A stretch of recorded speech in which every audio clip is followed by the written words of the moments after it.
Hello everyone and welcome to thorough newspaper analysis which is brought to you by LawSikho. So today we have a lot of articles that we will be discussing. Two are from the Hindu and two are from the Indian Express. Firstly, seeing dystopia in India's democracy, which is from the Hindu.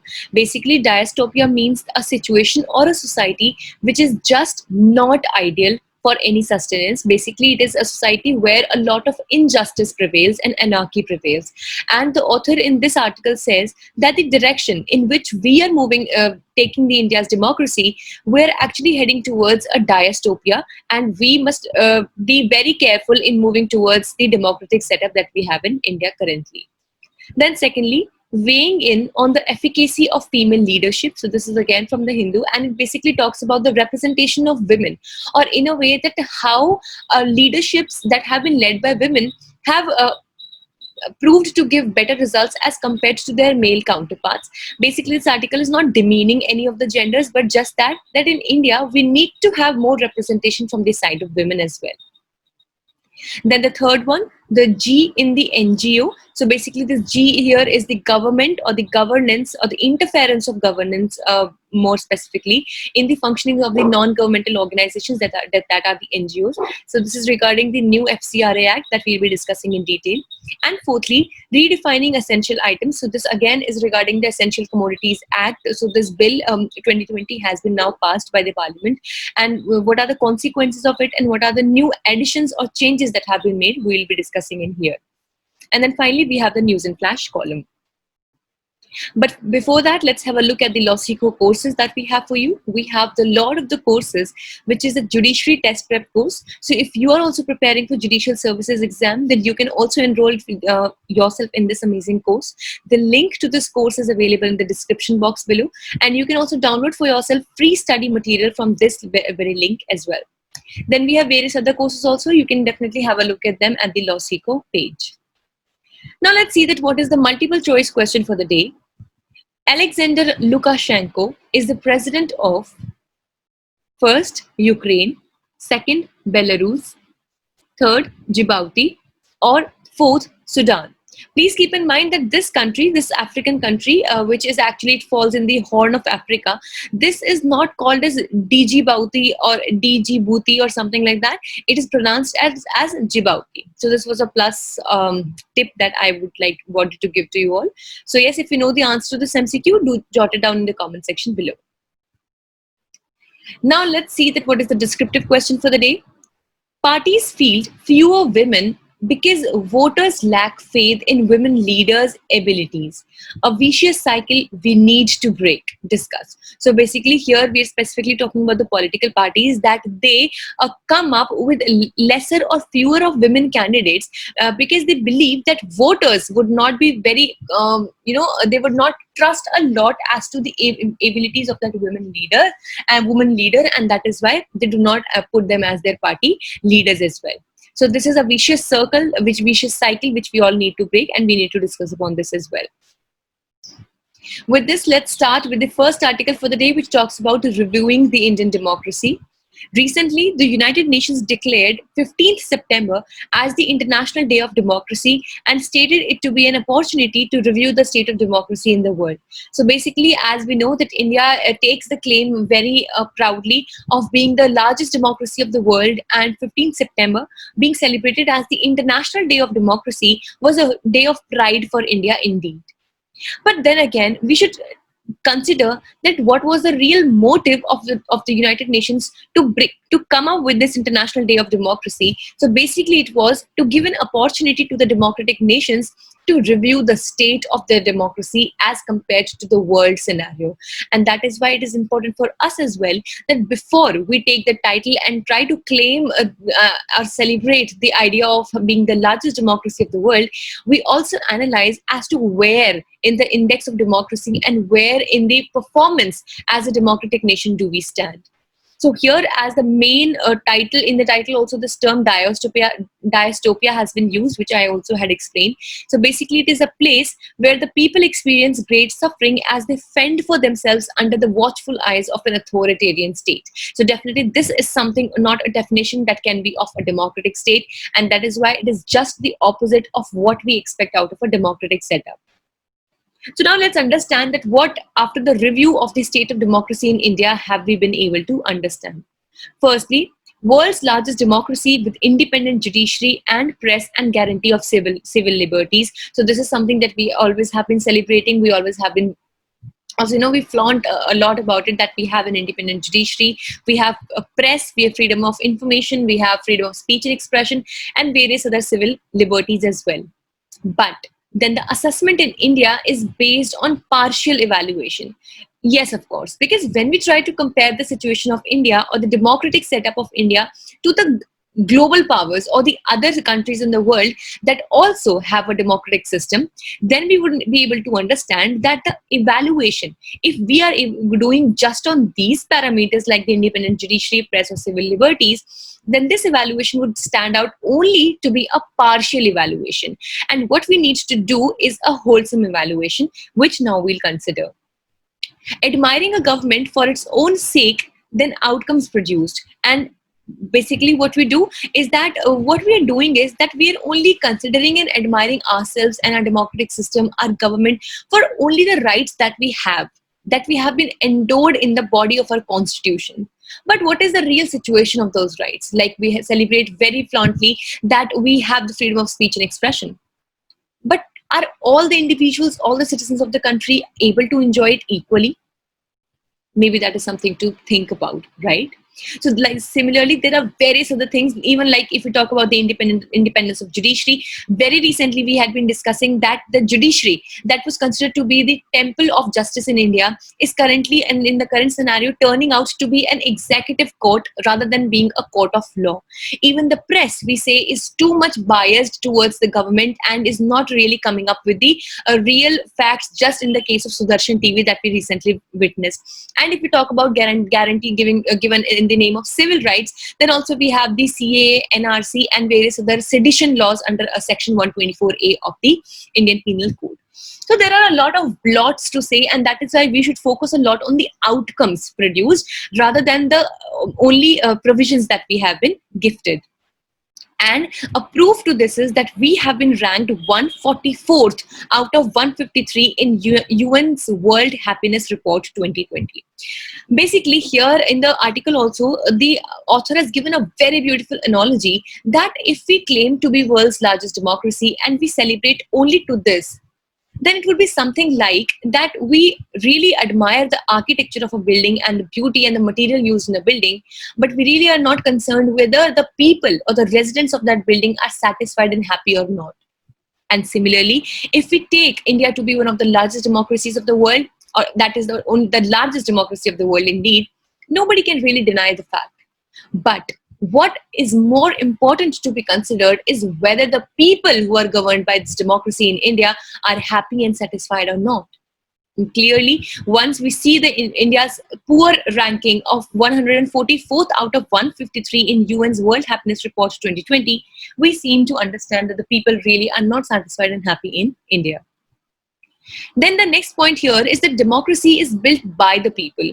Now here, a very good example of Jawaharlal Nehru and Sarvapalli Radhakrishnan has been given, that they had very earlier, they had recognized the fact that it is the people who actually shape and frame and decide to the democracy.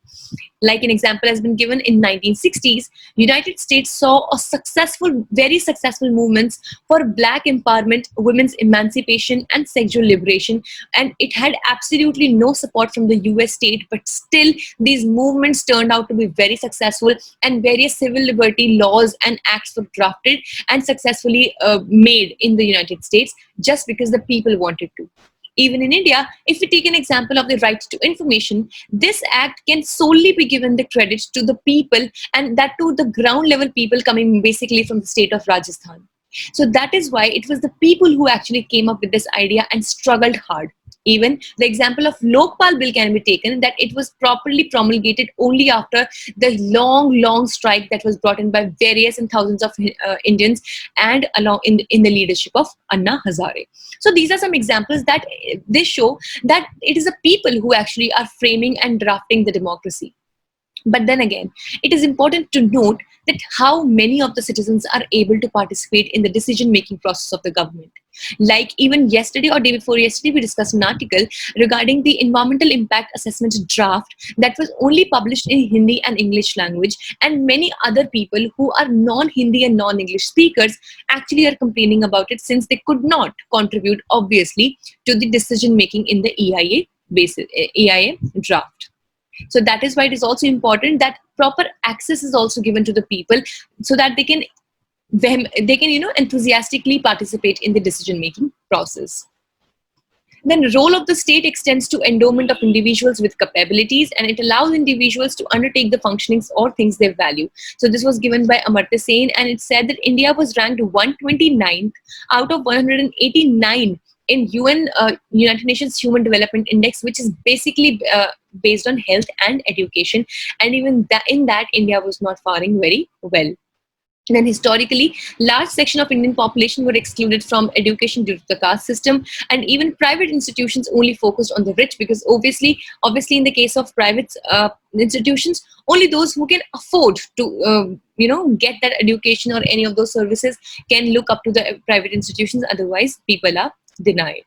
Then neglect and repression. Freedom of speech was first restricted in 1950s by first constitutional amendment, and it failed to fulfill the goals as provided under the DPSPs, which are the directive principles of state policy. So that is why it is really, really important that we, before celebrate being the largest democracy of the world, actually introspect into ourselves and every other citizen of the country, that that whether we are even happy and satisfied with the democracy, the kind of democracy that we have or not. So with this, we move towards the next article for the day, which discusses about women in roles of leadership. Basically, here are examples of 3 countries: Germany, Taiwan, and New Zealand, with women heading their governments, have managed the pandemic better. Now, as we know that even the greatest superpowers of the world, as China, United States, etc., they have they've crippled badly due to the pandemic, and they have not been able to perform properly or even satisfactorily in this pandemic. Whereas on the contrary, leaderships or the countries that were led by women in the contrast, like in Germany, Taiwan, and New Zealand, they have managed the pandemic even better. Now, many also would definitely come up against this statement also, because they might also have their own logical reasons. But then many also say it in the favor that the women in such roles are more decisive in nature, and they can actually predict the situations even better and can act in a more effective manner. Now, let's understand that what are the related studies regarding this leadership of women, or that actually that appreciate the women leadership. So in the United States, with female governors had fewer deaths related to COVID-19. So this is a very recent example. And in India, pradhans invested more in rural infrastructure, whereas women pradhans were more likely to invest in providing easy access to drinking water. So this was a study by Nobel laureate Esther Duflo, who we know that she also is the wife of Abhijit Banerjee, who also is a Nobel laureate in the field of economy. And basically, they have been doing this experimental things in the economy, and that is why they have also been awarded with the Nobel Prize. And it has been co-authored by Raghavendra Chattopadhyay. Now, if we talk about right to vote for women, India had allowed to vote since 1950 onwards itself, and even in the first general election of 1951 to 52, women were very much allowed to vote just as men. And the only bar that we have in the universal suffrage in India is the age bar, and there is nothing like to be of caste, gender, or any other matter.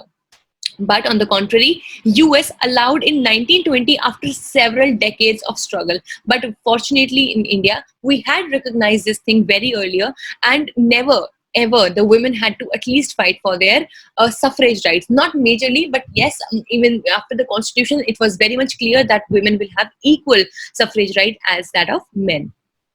And then in case of Europe, it allowed during the interwar period after during the First World War, during 1914 to 1918. Now let's see that what is the status of women participation in India into various fields, be it politics, leadership, army, etc. Now, for the army, we very much know that India has now granted, the Supreme Court of India in February itself had granted the permanent commission to women as well in the army, which was a very, very celebrated decision coming from the Supreme Court. And this would definitely increase the percentage of women serving in the armed forces. But then if we talk about the political setup in India, which we are specifically talking about the leadership, we have had female leaders like Indira Gandhi, Jayalalitha, Mayawati, Sushma Swaraj, and Mamata Banerjee, among several others. And female participation make only about 10%. Please note that the female participation makes only 10% of the total ministerial strength. And this can be evident from the fact that the only one female chief minister that we have currently in India is Mamata Banerjee, who is from West Bengal. So women constitute around 14% of the Lok Sabha according to the 2019 election, and it is considered to be the highest induction of women in the Lok Sabha. And India ranked 143 out of 192 countries in Inter-Parliamentary Union's report on women participation in national parliaments. And here, surprisingly, Rwanda, which is a very small African country, had topped the list with women comprising 60% of the seats in its parliament. Now here, it is not a thing that no step ever has been taken or thought upon of increasing the women participation in the parliament or leadership or political setup. But then again, obviously, just imagine who are there to approve this particular bill. Men, mostly the men. It's nothing to be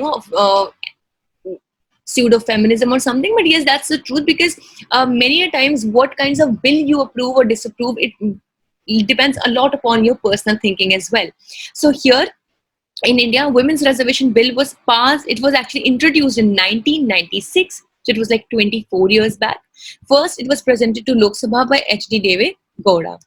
And in 2010, Rajya Sabha passed the bill, but then again, Lok Sabha and state legislatures are yet to give their approval, and 24 years have already passed to this. So this is something that we really should focus upon and understand the need to bring in women if we really are looking forward to an equal and egalitarian nation all in all.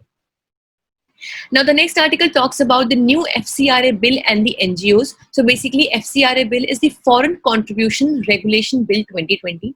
Let's first understand. I'll just give you a short brief idea about what do we understand by the FCRA thing.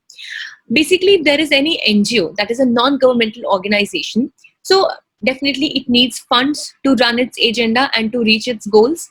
Now here, many a times, people in local also give their funds, give various funds, donation grants to the NGOs. But many a times, a lot of funds are also collected from the foreign resources. Like for example, there might be a philanthropist who belongs to the United States of America, Germany, France, Britain, or any other country for that matter.